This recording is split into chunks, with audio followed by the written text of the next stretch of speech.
Hello and welcome to Biz First Review 360, where we bring you a roundup of this week's top business stories and developments that impact the economy. I'm Joel Outscoon. On our top story tonight, launching the new Sri Lanka Development Update. The World Bank stressed the urgent need of reforms to improve competitiveness, maintain macro-fiscal stability and strengthen institutions with broad support in the country to propel economic growth, job creation and poverty reduction. The Sri Lanka Development Update, which is a half-year report on the Sri Lankan economy and its future directions, compiled by the World Bank, notes that despite challenges posed by natural disasters, Sri Lanka's economic performance was satisfactory in 2016. Yesterday we launched the Sri Lanka Development Update. It's a report that looks at the recent past, the present and the outlook. Let's start with the recent past. In 2016 and 17, we believe that Sri Lanka's economy has performed broadly satisfactorily, thanks to corrective policy measures taken, and also despite the impact of natural disasters. Some of the highlights are the passing of the Right to Information Act, which will improve transparency and accountability, the restoration of the GSP Plus, a preferential trade arrangement which will benefit exporters to the European Union, and the amendments to the VAT Act, which will help strengthen the tax base. We believe that the outlook for Sri Lanka has improved thanks to a strengthening global economy, but this is also subject to the continuation of the fiscal consolidation and also by continuing proactive monetary policy measures, and provided that the government remains committed to reforms. We project a 4.7% growth rate in 2017, but that does not yet take into account the impact of the recent floods that happened. How can Sri Lanka sustain its growth in the medium term? We believe that for Sri Lanka to sustain growth, create jobs and reduce poverty in the medium term, it will need to shift its growth model towards a model that's more focused on private investment and tradable sectors. The question is when to reform.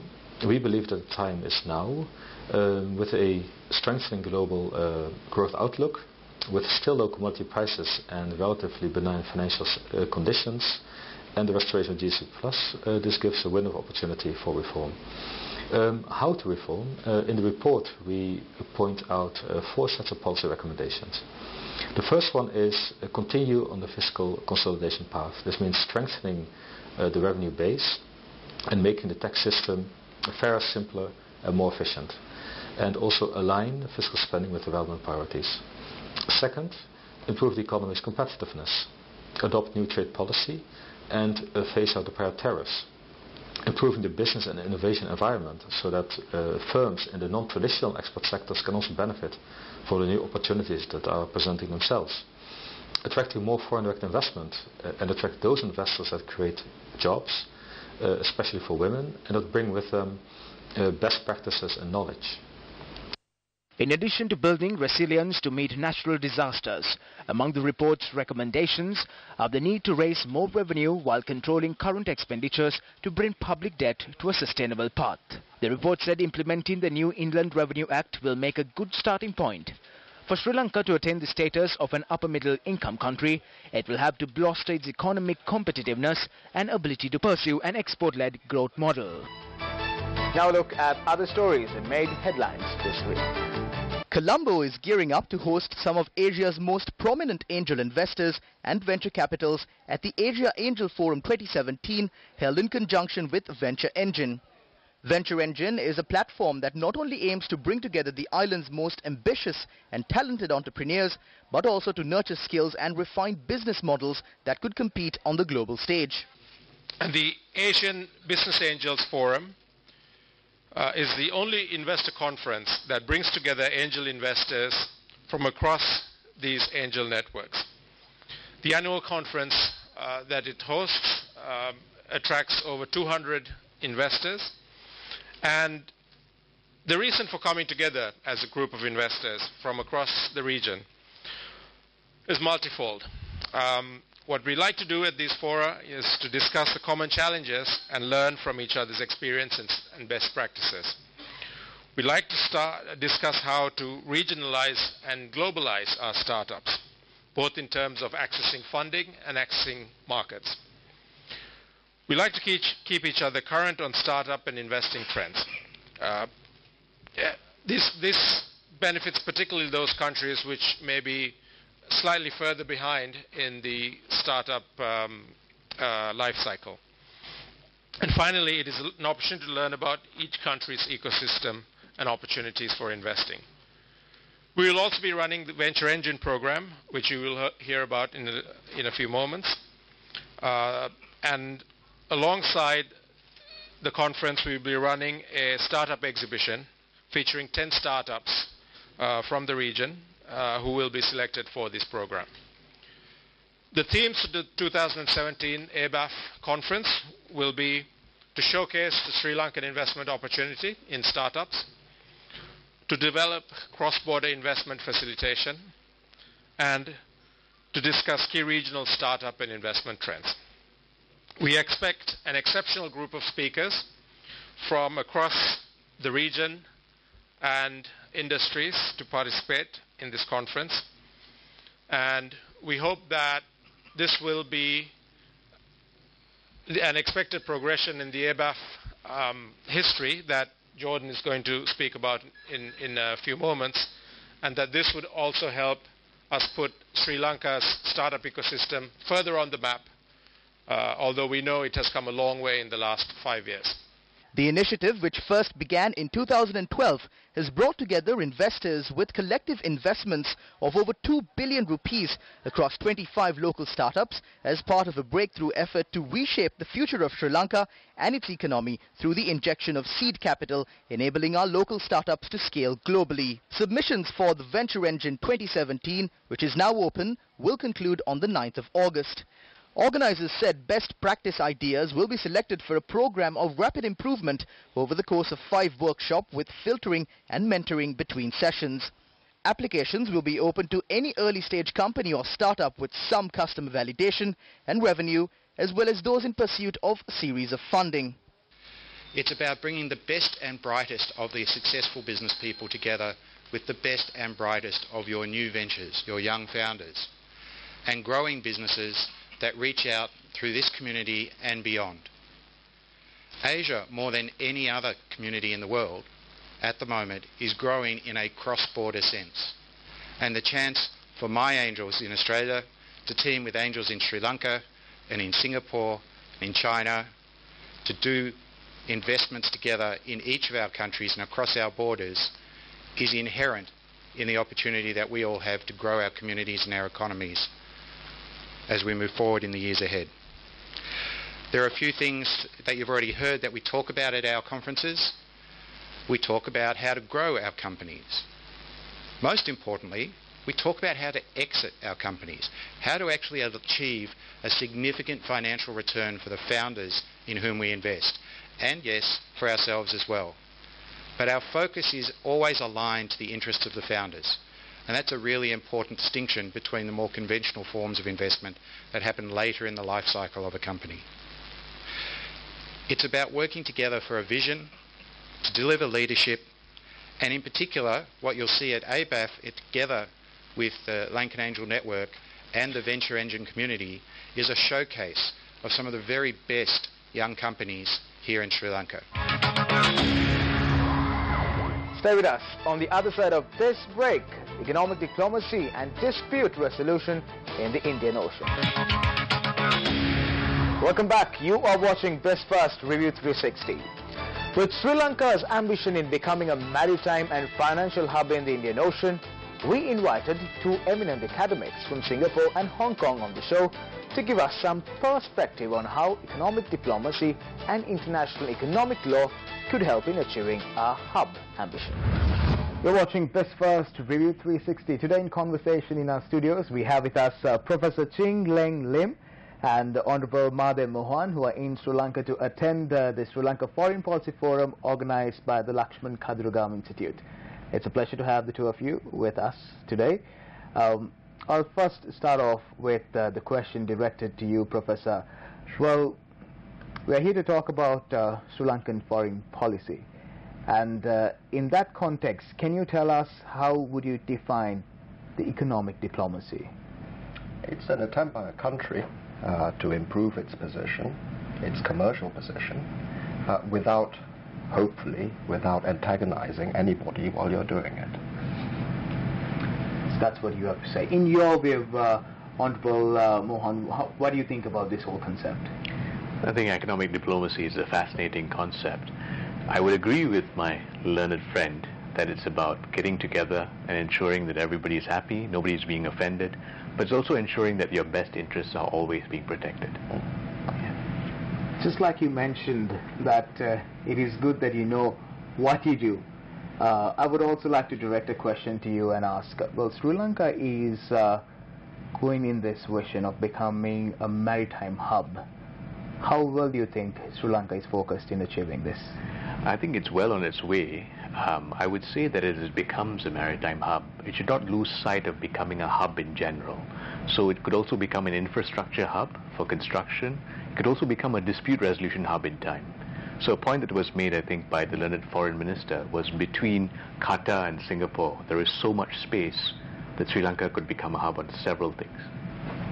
Also, Professor, your input into this question which I just asked. I agree with Madhav that when you're looking at creating a hub, some of what you might want to do may be related to other things. So in his example, say if you wanted to create a maritime hub, you may want to think about a financial services hub. You may want to think about a legal services hub. And so much of this has to do with the discussion that's going on here in Colombo, and we've only seen 2 days of it. Yes. It's very encouraging. And I believe the discussion is ongoing at the moment. Is such a discussion timely? Yes, absolutely. Yes, absolutely. Our understanding of it is, if not now, then when. The comparisons are there. It's a question of whether they are good comparators and good comparisons that are being drawn. Sure. I think that the comparisons that are being drawn are with Hong Kong and Singapore and Dubai, but taking into account your regional circumstances. Yes. So it's now or never? Not never. Not never. Not never. But it's a good time. It's a good time. It's a good time to get started. Yeah. You say it's a good time because of what reasons do you put on the table, Honorable Madhav? So if you think about the timing, I would say that perhaps the Asian region is going to count for about 35% of global trade by 2020. And by 2050, it's going to be counting for about half of global GDP, trade and investment. So if you're thinking about Asia having such a large role, the Asian players involved must be playing a pioneering role now itself. So if you want to develop a hub, begin now, because your vision is 2050, but you've got to start now, in 2017. To get there, it's advisable that we start right now. Exactly. Also, Professor, I would like to direct this question. There seems to be this power struggle taking place between India and China. Then there is Sri Lanka, who is trying to be the good friend of both nations. How well do you think we are balancing these two nations? I don't know how well you're doing it, but I don't see any controversy, and that suggests to me that whatever is being done at the moment is successful. But of course, your true question is what happens if the strategic rivalry between those two powers becomes more intense. The kinds of suggestions we've heard is to deflect the issue to some extent by focusing on certain issues which could address this strategic rivalry from Sri Lanka's point of view by talking, for example, about regional stability. Yeah. Without confronting the issue of the strategic rivalry between these two powers. That's one possibility. And we've heard other suggestions along those lines. Very well said. Honorable Madhav, on the other side, becoming a maritime hub is not an easy task. Obviously, there is so much of a legal framework that needs to be followed. Yes. Talking about legal framework, what's your idea on, are we on the right track? What needs to be done? I think you are on the right track, but I think you have to start studying those global financial centers or regional financial centers that are taking a big step forward. So comparing, of course, I would say if you're thinking about courts, having the rule of law, having courts and arbitration centers is what I would think about. The nearest comparisons would be obviously Dubai International Financial Center and the Singapore International Commercial Court. I would say you have to study that, and I would invite Sri Lankan policymakers to study what these courts are doing. But in time, I think it would be wise for the Colombo International Financial Center to have its own dispute resolution mechanisms, to have its own version of the rule of law for investors. So, you mean to say that we need to get into these places and establish such centers so that things could be on track? I think that if you don't establish the centers, the work will go elsewhere.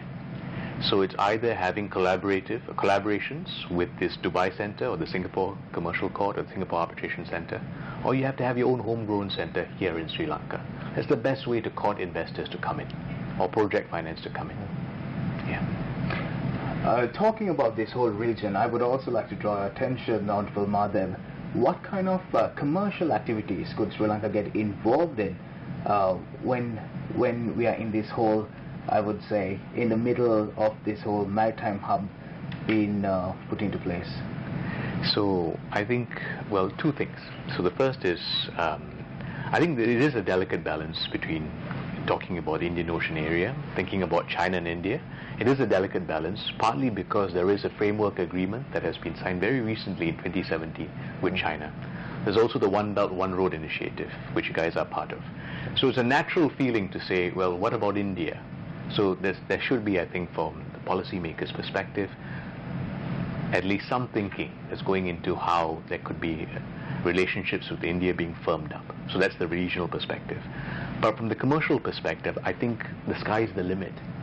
Anything that the new port center is going to have, anything that the new international financial center requires in terms of infrastructure, debt recovery, dispute resolution, Sri Lanka should play a role. Otherwise, the work is going to get farmed out to others. Thank you very much. There is a lot of interesting points coming out from these two personalities with us in the studio on Best First Review 360. We'll go into a short commercial break and join us again with the latest. Welcome back. You're watching Best First Review 360, and we're in conversation with Professor Ching Leng Lim and Honorable Madhav Mohan, who are in Sri Lanka to participate in the Sri Lanka Foreign Policy Forum organized by the Lakshman Kadurugama Institute. Professor, I would like to direct a very easy question to you. I would call it that way. Economic diplomacy. Yes. What do you have to say on this topic, and how important do you think it is for Sri Lanka? It depends on, I think it depends on how Sri Lanka views itself. If you look at a place like Singapore, economic diplomacy meant negotiating trade and investment treaties with countries from all over the world. That's very ambitious. If you look at a place like Hong Kong, it has fewer free trade agreements. It relies instead on subsuming itself partly within the economic diplomacy that's coming out of Beijing, and that's the Belt and Road Initiative. If you look at another place, another comparison, we take a look at Dubai. In Dubai, there is the Dubai International Financial Center. That's about 100 buildings. That's a mini Hong Kong. The three of them are different. The first is a sovereign republic. The second is a special administrative region of China. The third is 100 buildings in Dubai, in the United Arab Emirates. Now, they all practice economic diplomacy differently. We're on a spectrum here. You could have a full-blown, comprehensive commercial treaty with another country, which could have repercussions for the way you run your economy, and which will require political buy-in. At the other end of the spectrum, you've got free trade zones in China, 13 of them, where it's easier to do business, and that's all they are. They're more attractive places to invest in various sectors in China. In the middle, you have the Hong Kongs and the Dubais. What we're looking for is the right model for Sri Lanka. That's what we're looking for. Well, talking about public-private partnerships, getting back to island Sri Lanka, there are so many misconceptions, and people are not very happy. Well, the majority may say okay, but then there's a minority which says, well, we are not for public-private partnerships. How do we address such issues? Well, with most policies, It's not a question of who's in the majority and who's in the minority. If you want to get a policy through, you need to figure out where the bottlenecks are, who the stakeholders are. Yes. And minorities can be extremely vocal, and they may have a legitimate point. So it's a question of how you structure that policy and how you sell it. It's how you structure that policy. Yes. Honorable Mohan, I would like to ask you, to get everything done, you need to have the necessary resources, and talking about resources, we go down into expertise. Do we have all that? You know, if you had asked me this even about a month ago, my answer might have been a bit different. But after spending the past few days at this forum that has been organized, which is the reason why we're here, I realize that you guys have talent locally, people living right here in Colombo, like right here in Sri Lanka, but also in the diaspora. And I think if you collectively have this talent, if you marshal this talent, it's going to be a powerful force. And they could be even part of the capacity building for other Sri Lankans. So I'd say keep your friends close, your friends being, of course, India, China, all the Indian Ocean countries, but keep your locals closer. Ensure that they have a role. Bring them back. Let them come back, train others, and contribute in some way. That's the best form of entrepreneurship. And before you know it, you'll find that they will be in the banks, they'll be accountants, they'll be lawyers. They'll have a say in all the commercial ongoings that are going to come. Very well said. Professor, would you like to add something to what Honorable Madhav had just spoken about? I wouldn't dare to add to what the Honorable Madhav Mohan just said. I think he said it very well. He said it very well. Thank you very much. It was a pleasure to have the two of you on our show, Best Review 360. Well, our viewers too got a good insight on what we spoke about this evening. So we will see you again with more interesting facts on the other side of the program. Now look at other stories that made headlines this week. Sri Lanka's main business chambers, the Ceylon Chamber of Commerce, appointed Rajendra Thiagaraja as its new chairman during its 178th annual general meeting on Thursday. Thiagaraja, a veteran banker, succeeds Samantha Ranatunga, who led the chamber during the past 2 years. Dr. Hans Vijay Surya was appointed as the vice chairman of the chamber, while Mr. Vish Govindaswamy was appointed as the deputy vice chairman for the year 2017 and 2018 financial year. The chamber also appointed several new members of its 9-member board of directors, which consist of chairman, vice chairman, deputy vice chairman, CEO and 5 directors. Well, that's all the news we have for you tonight. If you missed out on any stories, do not worry. Check us up on our YouTube channel, newsfirst.lk, and also on our Facebook, BizFirst Review 360. Next time, we will see you again, same time, same place. I'm Joel Outscoon. Have yourself a great weekend ahead.